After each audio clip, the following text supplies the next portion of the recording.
వేయడం లేదా మడత పెట్టి బైబిల్ వేయడం వేసామనుకో ఏముండదు జీవితం. కానీ తీసుకున్న వాగ్దానం, ప్రభువా ఈ సంవత్సరం నేను ఈ వాగ్దానాన్ని పొందుకోవాలి అని గురిపెట్టి ప్రార్థన చేయి.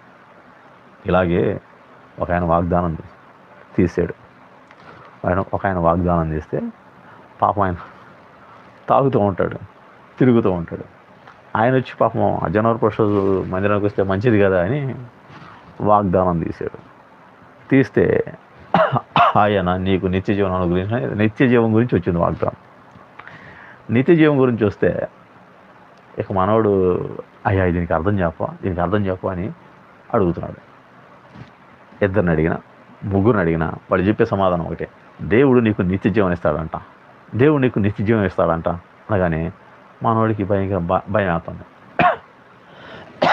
ఏదో మంచి వార్త వచ్చిద్దని, ఆశీర్వాదం వచ్చిద్దని నేను దేవుని మందిరానికి వచ్చి వాగ్దానం చేస్తే నిత్య జీవం ఇస్తానన్నాడు. నిత్య జీవం ఇస్తానని దేవుడు ప్రతి ఒక్కరు చెప్తున్నారు అంటే నా టైం అయిపోయింది భూమి మీద.